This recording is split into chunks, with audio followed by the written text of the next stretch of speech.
Hey everyone, welcome back to another PNSO review. Today we'll be taking a look at one of their older figures. It's their very large Chungkingosaurus. This big boy is my very first PNSO purchase a few years ago. It was my introduction to their wonderful line of prehistoric animals. And since PNSO is currently back with a vengeance, wreaking havoc on my Amazon account, I thought it would be a good time to take a look at the figure that started my obsession with this company. So I first heard about PNSO through the Dinosaur toy forum. I saw a post about this company I never heard of, and they were producing all these very large hollow vinyl dinosaur figures that looked absolutely amazing. And the Chungkingosaurus immediately caught my eye, so I tracked one down. He runs for about 60 to like $80 depending who you go through. There's currently some on Amazon for 70 bucks, so I'll leave a link in the description to Amazon. They're also on eBay and AliExpress. It's a pretty easy model to track down, and it is definitely worth it for the price. This is a big piece. It will definitely be the center of attention in your collection. So before we take a look at the figure, let's take a look at the packaging really quick. I've seen some of these large PNSO figures ship without the box. I'm not sure if this figure still comes in this really large box, but you can see it has a nice full art picture of the Chungkingosaurus figure on the front. Beautiful background, nice lighting on it, and then I believe it is also the same picture on the other side. The box is quite large. It's tough to get it fully in the frame, and then inside the box you get a little black and white postcard of some Chungkingosaurus art. So with the packaging out of the way, let's move on to this big, beautiful figure. Chungkingosaurus was a late Jurassic stegosaur from China. It is one of the smallest species, around 13 to 16 feet long. So let's do a couple quick measurements on this figure. This figure is just over 20 inches long from the tip of the tail to the tip of the snout, and just about 7.5 inches tall to that first plate starting just behind the head. So with that 13 to 16 foot real life measurement, this figure is in the 1/7 to the 1/10 scale range, depending on which measurement you go with. So yeah, this is definitely a very big figure. Moving on to the pose of this figure, this Chungkingosaurus is sculpted in a very active pose. It looks like it's just trotting along its landscape. The right foot is held up high, about to take its next step forward. And if you look at it from the front, the head is just tilted slightly to the side like the Chungkingosaurus is giving something along its way a very quizzical look. And as you can see, this figure looks great pretty much from any angle. Look at that nice spiked tail. It's just slowly turning to the side. It's such a big figure, like I can't really rotate it fully around the studio because it just starts banging into the back of the whiteboard right here. Now this figure is hollow vinyl, which means it is very light. It does not weigh much at all. If this was cast in a solid material, this figure would cost a lot more than that 60 to $80 price range. It would probably cost more like $200 to $300 if it was made out of a solid material. So definitely going with hollow vinyl definitely keeps the production cost low on this figure. All right, let's zoom in and take a closer look at some of the finer details on this figure, starting with the head. Chungkingosaurus had a high and narrow skull. You can see that is beautifully captured on the sculpt of this figure. The eye is painted in brown with a black pupil. The beak is painted in black. You can see the nostril sculpted in right here, and a lot of nice texturing on the beak. A lot of nice folds and wrinkles along the head.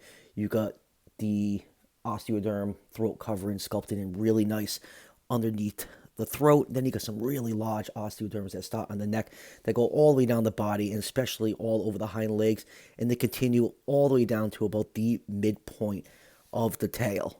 The plates are sculpted really well. You can see a lot of nice texturing on the plates, and as you go down the body, those plates gradually turn into spikes. Then you get down to the tail, you have those 8 menacing looking thagomizers. And then going to the shoulders right here, you can see the shoulder spike is very well done. Now, it is not known if Chungkingosaurus had a shoulder spike, but some related species like Huangosaurus and Gigantspinosaurus had shoulder spikes, so it's probably a good guess that this species also had shoulder spikes. The paintwork is really great on this figure. It's mostly a mixture of different shades of green and yellow, but it gives it a very natural color scheme. The plates are painted in different shades of yellow and brown, and they actually gave them a little bit of a gloss coat to give it that keratin sheet look to it. And then going underneath You can see the underside is painted mostly a very light yellow color. I have a little bit of sloppy paint right here on the stomach and a little bit on the tail right here. But other than that, the figure is painted really, really well. Sometimes I do give PNSO a little bit of a hard time because when we actually get the in-hand products, the paint isn't really as good as the prototype picks. But for one of their older figures, the paint work on this figure is really outstanding. This figure does have some visible seams on it. You can see one right here where the neck connects to the body. And there's some seams where the plates are inserted onto the body. You know, the first few figures from PNSO, some of the seams were really, really visible. They're really not that bad on this figure. You can see one of the seams right here on the front leg, but the folds and wrinkles kind of blend in with it. So they did a really good job on this figure blending the seams in. And then going down to the feet, you can see a nice row of osteoderms along the forearm. The toe claws are nicely sculpted. Same thing with the back toe claws. You have a nice dark wash going over here, bringing out all those folds and wrinkles. A lot of beautiful sculpted detail on this piece. It's mostly just folds and wrinkles, just with large osteoderms sprinkled in. And then going down to the tail, you can see all those nice folds and wrinkles. There is a little bit of a... I guess that's a cloaca slit. It's kind of tough to see. You can see the tail seam right here, but it's actually blended in really, really well. So all in all, an absolutely beautiful piece from PNSO. And like I said, this was my very first figure from them, and I was totally blown away by the size and beauty of this thing when I got it in hand. All right, let's move on with some comparisons. I have some of PNSO's first large vinyl figures to compare next to it. First up, here it is with their Chungkingosaurus, and next up is their large vinyl Triceratops. And here is one of their newer large vinyl figures. This one came out beginning of last year. Can I even get it into shot? This is their Ceratosaurus, and I absolutely love this. This is definitely one of my favorite pieces PNSO has ever put out. But man, does this thing take up a lot of room. And here it is with a couple other PNSO figures. Here is their Ankylosaurus, and here it is with Wilson, their T-Rex. For the time being, it seems like PNSO is concentrating more on making these smaller, solid material figures, which I don't mind. These are really, really easy on the wallet for being around $20-something a piece. And here it is with some Stegosaurus species. Here it is with the Rebor Stegosaurus, the Collectae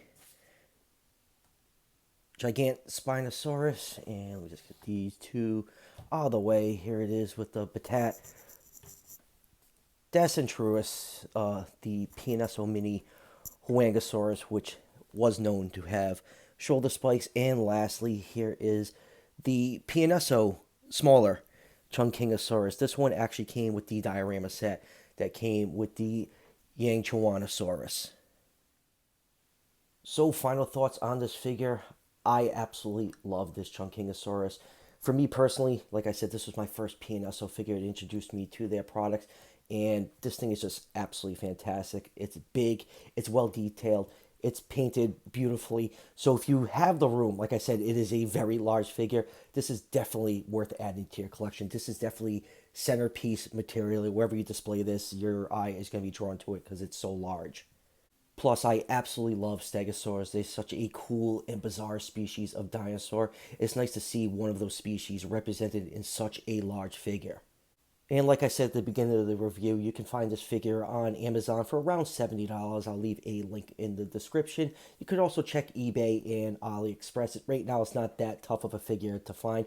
I don't know if they're still producing them, because sometimes I see the price on this thing like fluctuate to almost double. But right now, it's back down to almost normal price. So I'm guess they are making this figure again, but I don't know for how long they'll be doing that. So that will do it for the review. The first of the new PNSOs that I ordered should be here sometime next week. And then the rest of the figures should be trickling in sometime during the month of November. So definitely stay tuned for the reviews on those new figures.